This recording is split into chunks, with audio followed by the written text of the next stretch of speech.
Hello viewers, আজকে আমি class 9-এর বাংলার যে ভাঙার গান তোমাদের কবিতাটা রয়েছে সেই কবিতাটা ভালো করে তোমাদেরকে পড়িয়ে দেবো এবং বুঝিয়ে দেবো। ঠিক আছে, এটা তোমাদের কিন্তু 3rd ইউনিট টেস্টে রয়েছে সিলেবাসে, তাই ভালো করে কবিতাটা দেখে নাও এবং ভিডিওটা প্রথম থেকে শেষ পর্যন্ত অবশ্যই দেখো, তাহলে তোমাদের প্রত্যেকেরই বুঝতে কোনো অসুবিধা হবে না। কবিতা হোক বা গল্প হোক, যদি ভেতরের অন্তর্নিহিত অর্থটা না বুঝতে পারো, কোনো প্রশ্নের মুখস্থ করে কিন্তু লিখতে পারবে না, অর্থাৎ ভুলে যাবে। তাই কবিতাটা কিন্তু ভালো করে তোমাদের প্রত্যেকেরই প্রথমে বুঝতে হবে, তারপর প্রশ্নোত্তর পড়তে হবে। ঠিক আছে, তো চলো শুরু করছি। ভাঙার গান কবিতাটি লেখক হচ্ছে কবি কাজী নজরুল ইসলাম। তোমরা প্রত্যেকেই জানো এই লেখকের সম্পর্কে, তিনি কে ছিলেন। দেখো, লেখক সম্পর্কে একটু বলি, অনেকে হয়তো জানো, তাও একবার বলি। বাংলা সাহিত্যে কাজী নজরুল ইসলাম তার কবিতা ও গানের জন্য স্মরণীয় হয়ে আছেন। ইংরেজ শাসকদের বিরুদ্ধে বিদ্রোহ ঘোষণা করা ছাড়াও সমাজে যাবতীয় অবিচার অনাচারের বিরুদ্ধে তিনি কি করেছেন? বিদ্রোহ করেছেন। সমাজের সাম্য প্রতিষ্ঠার স্বপ্ন দেখেছেন, নারী মুক্তির কথা বলেছেন, ধর্মীয় গোঁড়ামির বিরোধিতা করেছেন। বোঝা গেল, এই হচ্ছে আমাদের লেখক কাজী নজরুল ইসলামের আর কি বৈশিষ্ট্য, তিনি এগুলি কিন্তু করতে চেয়েছিলেন। তো দেখো, এই ভাঙার গান কবিতাটা কোথা থেকে নেওয়া হয়েছে আমি তোমাদের আগেও পড়িয়েছিলাম যে কোনো গল্প হোক বা কবিতা হোক, পড়ার আগে তোমাদের কিন্তু উৎসটা জানতে হবে। ভাঙার গান কবিতাটা কিন্তু ভাঙার গান নামক প্রবন্ধ বা কাব্যগ্রন্থ, প্রবন্ধ নয় কাব্যগ্রন্থ থেকে কিন্তু নেওয়া হয়েছে। ঠিক আছে, তো দেখো কবি এই ভাঙার গান কবিতায় কি বলতে চেয়েছেন এটাই একবার সেটা শুনে নাও, তারপর আমি কবিতাটা পড়ছি।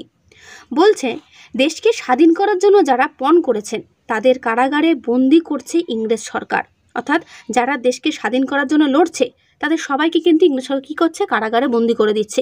কবি দেশের তরুণদের কারাগারের লোহার দরজা ভেঙে নিশ্চিহ্ন করে দিতে বলেছেন। দেশের যারা তরুণ অর্থাৎ যারা যুবক, তাদেরকে কি বলেছেন না, সেই কারাগারের লোহার দরজাটা ভেঙে দিতে এবং ভেঙে দিতে তাদেরকে মুক্ত করে দিতে বলেছেন। শৃঙ্খলে আবদ্ধ বিপ্লবীদের জমাট রক্ত লেগে আছে কারাগারের বেদিতে। তরুণ দেশপ্রেমীদের কবি শিবের সঙ্গে তুলনা করে ধ্বংসের ঘোষণাকারী শিঙ্গা বাজাতে বলেছেন। কারাগারের প্রাচীর ভেদ করে ধ্বংসের পতাকা উড়ুক, এটাই কবির ইচ্ছা।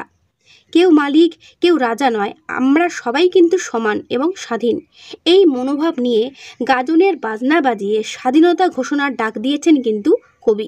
অর্থাৎ কবি যতগুলো কবিতা লিখেছে না কেন, সব কবিতার মধ্যে একটাই, সমস্ত তরুণদেরকে জাগিয়ে তিনি বিদ্রোহ ঘোষণা করতে চাইছেন যে সমাজে শান্তি আসুক, স্বাধীনতা আসুক, সেটাই তিনি কিন্তু চেয়েছেন। বোঝা গেল, সত্য হলো মুক্ত ও স্বাধীন, তাকে কেউ শাস্তি দিতে পারে না। ইংরেজরা ভগবানকে ফাঁসি দিতে চায়, এমন কথা শুনলে কবি হাসি পায়, কারণ ভগবান অমর। স্বাধীনতা সংগ্রামীরাও কিন্তু মৃত্যুঞ্জয়ী। ভগবানকে ফাঁসি দেওয়ার মতো সর্বনাশা, ভুল ও হীন তথ্য ইংরেজ শাসককে কারা বা কে দেয়? কবি দেশের তরুণদের এই বলে উৎসাহ দিয়েছেন যে তারা যেন খ্যাপা ভোলানাথের মতো প্রলয় দোলা দিয়ে হ্যাচকা টানে কারাগারগুলোকে ভেঙে দেয়। বোঝা গেল, তাহলে কবি কিন্তু এই পুরো কবিতার মধ্যে দিয়ে তিনি এই জিনিসটাকে জাগিয়ে তুলতে চাইছেন। সেটা আমরা কবিতাটা পড়ার পরে আরও ভালো করে বুঝতে পারবো। আবারও তিনি বলেছেন যে চতুর্থ খলিফা, যার নাম হজরত আলী, তার যে হাক, মানে তিনি যে হাকের মতো করে যে কথাটা বলতেন যে হায়দারি হাক, সেই হায়দারি হাক ছেড়ে বিদেশি শাসকের মনে ভয় জাগাতে এবং যুদ্ধের ভেরি কাঁধে তুলে নিতে কবি যুব শক্তিকে ডাক দিয়েছেন।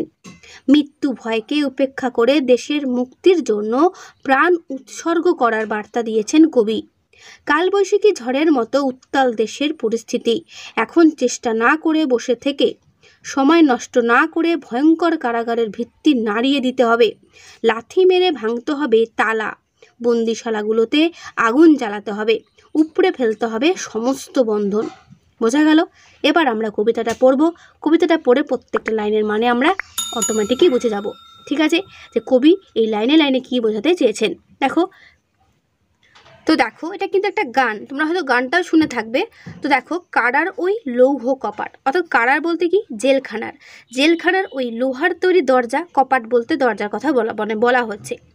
জেলখানার ওই লোহার তৈরি দরজা ভেঙে ফেলো করোড়ে লোপাট, অর্থাৎ ভেঙে ধ্বংস করে ফেলো। রক্ত জমাট শিকল পুজোর পাষাণ বেদি, শিকল বলতে শৃঙ্খল, পুজোর বুঝতেই পারছো, পুজোর জন্য পাষাণ বেদি, অর্থাৎ পাথরের বেদি বলতে উঁচু জায়গা বা মঞ্চ। অর্থাৎ এখানে শিকল পুজোর পাষাণ বেদি বলতে শৃঙ্খল মুক্ত করতে হবে কাকে না, এই পাষাণ বেদি অর্থাৎ পরাধীন ভারতবর্ষের কথা এখানে পাষাণ বেদি দিয়ে বোঝাতে চেয়েছে কবি। ঠিক আছে, যে পরাধীন ভারতবর্ষকে শিকল দিয়ে বন্দি করে রাখা হয়েছে, সেখানে কিন্তু রক্ত জমাট বেঁধে রয়েছে কাদের? ওই যারা কারাগারে বন্দি হয়ে আছে তাদের। ঠিক আছে। ওরেও তরুণ ঈশান, অর্থাৎ কবি এখানে যুবকদের অর্থাৎ তরুণদেরকে বলছে, ওরেও তরুণ ঈশান বাজাতোর প্রলয় বিষান ধ্বংস নিশান। অর্থাৎ ঈশান বলতে শিবকে বলা হচ্ছে, অর্থাৎ মহাদেব। ঠিক আছে। বলছে ওরেও তরুণ ঈশান, অর্থাৎ যুবকদেরকে শিবের সঙ্গে তুলনা করা হচ্ছে। তাকে বলছে যে শিবের মতো কি করতে? প্রলয় বিষান বাজাতে বলছে, তা প্রলয় আনতে বলছে, ধ্বংসলীলা আনতে বলছে। ধ্বংস নিশান অর্থাৎ পতাকা, ধ্বংসের পতাকা কি করতে হবে? উড়াতে হবে। উড়ুক প্রাচীর ভেদি, অর্থাৎ প্রাচীর অর্থাৎ পূর্ব দিক। ঠিক আছে। উড়ুক প্রাচীর ভেদি, অর্থাৎ উড়ুক কোথায়? পূর্ব দিকে। পাঁচিল ভেদি অর্থাৎ পাঁচিল ভেদ করে। অর্থাৎ কবি এখানে বলতে চাইছে যে কারাগারের প্রাচীর ভেদ করে ধ্বংসের পতাকা উড়ুক। ঠিক আছে, এটাই কবি কিন্তু এখানে বলতে চাইছেন। গাজনের বাজনা বাজা কে মালিক, কে সে রাজা, কে দেয় সাজা, মুক্তি স্বাধীন সত্য কেড়ে, হা হা হা পায়েছে হাসি, ভগবান পড়বে ভাসি, সর্বনাশী শিক্ষায় এহীন তথ্য কেড়ে। বোঝা গেল? অর্থাৎ কবি এখানে বলছে যে কেউ মালিক নয়, কেউ কিন্তু রাজা নয়, সবাই আমরা সমান। ঠিক আছে, সবাই আমরা সমান, সবাই আমরা স্বাধীন। তো এই মনোভাব নিয়েই কিন্তু গাজনের বাজনা বাজাতে বলছে এবং স্বাধীনতার ডাক দিতে বলছে। বোঝা গেল? আবারও লেখক বলছে যে সত্য কথা হলো মুক্ত ও স্বাধীন, তাকে কেউ কিন্তু কি করতে পারে না? শাস্তি দিতে পারে না। ইংরেজরা ভগবানকে ফাঁসি দিতে চায়, এমন কথা শুনলে কবির কি পায়?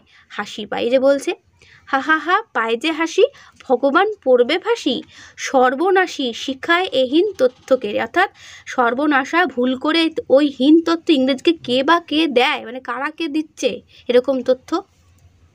এরপরে দেখো, ওরে ও পাগলা ভোলা দেরে দে প্রলয় দোলা, গাড়দগুলা জোরসে ধরে হ্যাচকা টানে, মার হাক হৈদরি হাক কাঁধে নে দুন্দুভি ঢাক, ডাকে ওরে ডাক মৃত্যুকে ডাক জীবন পানে, নাচে ওই কাল বসে কি কাটাবি কাল বসে কি, দেরে দেখি ভীমকারার ওই ভিত্তি নারী, লাথিমার ভাঙড়ে তালা যত সব বন্দিশালায় আগুন জ্বালা ফেল উপারি। তো এখানে কি বলতে চেয়েছে দেখো, তাহলে এখান থেকে তোমরা কি পেলে? একবার তরুণদেরকে ঈশান হিসেবে আর কি উল্লেখ করেছেন, আর একবার পাগলা ভোলা বলে উল্লেখ করেছেন। কাদেরকে? না, তরুণদেরকে। এখানে পাগলা ভোলা বলতে শিবদেরই কিন্তু বোঝানো হয়, শিবদের তো নয়, শিবকেই বোঝানো হয়, কিন্তু পাগলা ভোলা এখানে কিন্তু তরুণদেরকে বোঝানো হয়েছে। দেরে দে প্রলয় দোলা, অর্থাৎ ওদেরকে বলছে যে তোরা কি কর? প্রলয়টাকে দোলাতে আরম্ভ কর। গাড়দগুলা জোরসে ধরে হ্যাচকা টানে, এখানে গাড়দগুলা কথাটার মানে হচ্ছে জেলখানা, জেলখানাগুলো। ঠিক আছে, সেগুলো কি করছে না হঠাৎ সজোরে কি করে? হ্যাচকা টানে, অর্থাৎ টান মারে। বোঝা গেল? তারপর কি বলছে? মার হাক হৈদরি হাক, এখানে হৈদরি হাক বলতে ওই যে বললাম হজরত মোহাম্মদের খুড়তুতো ভাই তথা জামাতা হজরত আলীকে হায়দার বলা হয়। তার পুরো নাম আলী বেন আবু আলিব নয় তালিব আর কি, আলী বেন আবু তালিব। তার জীবৎকাল আনুমানিক 600 থেকে 601 খ্রিস্টাব্দ। তিনি কি করেছেন না চতুর্থ খলিফা ছিলেন। তিনি প্রচণ্ড জোরে চিৎকার করতে পারতেন, যুদ্ধক্ষেত্রে তার হাঁক শুনে শত্রুপক্ষের রক্ত হিম হয়ে যেত, অর্থাৎ ঠান্ডা হয়ে যেত। তিনি এত জোরেই হাঁক দিতে পারতেন না, সেরকম করে কি করতে বলছেন? হাঁক দিতে বলছেন। কাঁধে নে দুন্দুভি ঢাক, অর্থাৎ যুদ্ধের বাজানোর বিশাল আকৃতির একটা ঢাক হয়, যার নাম হচ্ছে দুন্দুভি ঢাক, সেইটা দিয়ে বাজাতে বলছেন। ডাক ওরে ডাক মৃত্যুকে ডাক জীবন পানে, অর্থাৎ মৃত্যুকে জীবনের দিকে ডাকতে বলছে, যে মৃত্যুকে আমরা কেউ ভয় করি না, আমাদের স্বাধীনতা চাই, এটাই আমার কি করতে হবে? জোরে হাঁক দিয়ে বলতে হবে। নাচে ওই কাল বৈশাখী, অর্থাৎ এখানে বলছে যে চৈত্র মাসের যে ঝড় তার নাম কি? কাল বৈশাখী। তো কবি এখানে বলছে যে নাচে ওই কাল বৈশাখী কাটাবি কাল বসে কি, বলছে যখন কালবৈশাখী ঝড়ের নৃত্য শুরু হয় তখন কি কেউ বসে থাকতে পারে বা বসে থাকা যায় ঝড়ের সময়? সেটাই কবি এখানে বলতে চেয়েছেন। দেরে দেখি ভীমকারার ওই ভিত্তি নারী, এখানে ভীমকারার বলতে সেই ভয়ঙ্কর বা বিশাল জেলখানার কথা বলা হয়েছে। ঠিক আছে, দেরে দেখি ভীমকারার ওই ভিত্তি নারী, অর্থাৎ ওখানকার ভিত্তিটা নাড়িয়ে দে। ঠিক আছে, যত সব বন্দিশালায় আগুন জ্বালার, অর্থাৎ যারা যারা বন্দিশালায় রয়েছে তাদের কি করতে বলছে? যে ওখানে আগুন জ্বালিয়ে দে, আগুন জ্বালা ফেল উপাড়ি, অর্থাৎ উপড়ে ফেল, সব কিছু ধ্বংস করে ফেল। লাথি মার ভাঙড়ে তালা, লাথি মেরে তালা ভেঙে যত সব বন্দিশালায় আগুন জ্বালা, যতগুলো কারাগারগুলো রয়েছে সেখানে সবাই আগুন ধরিয়ে দাও এবং যাদের বন্দি করা হয়েছে তাদেরকে মুক্ত করো। আগুন জ্বালা ফেল উপাড়ি, অর্থাৎ উপড়ে ফেলো। বোঝা গেল? এই হচ্ছে তোমাদের ভাঙার গান কবিতার লাইন বাই লাইন মানে।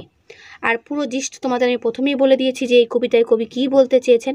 একটাই কথা, কবি এখানে তরুণদেরকে জাগরিত করতে চাইছেন, জাগরণ করে দেশের স্বাধীনতাকে তিনি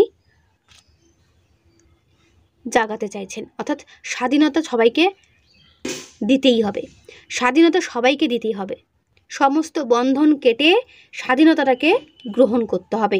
ঠিক আছে? সেই জন্য দেশের তরুণদেরকে কবি এই লাইনের মাধ্যমে জাগাতে চাইছেন, তাদেরকে ইংরেজ সরকারের হাত থেকে কি করতে হবে, স্বাধীনতাকে ফিরে পেতে হবে। সেইটাই তিনি কি করছেন, প্রেরণা দিচ্ছেন প্রত্যেকটা লাইনের মাধ্যমে। বোঝা গেল? তো এই হলো তোমাদের ভাঙার গান কবিতা। তো আজকে এই ভাঙার গান কবিতাটা তোমরা কেমন বুঝলে অবশ্যই আমায় কমেন্টে জানাবে। যদি কোনোরকম কোনো প্রশ্ন থাকে সেটাও কিন্তু আমাকে অবশ্যই কমেন্টে জানাবে। তো আজকে ভিডিওতে আমি কবিতাটা শেষ করলাম। এরপরে ভিডিও তোমাদেরকে আমি এখান থেকে ইম্পর্টেন্ট প্রশ্নগুলো বলে দেবো। ওকে? তো আজকে এখানেই দেখা হবে নেক্সট ভিডিওতে। ভালো থেকো সবাই, ভালো করে পড়ো সবাই।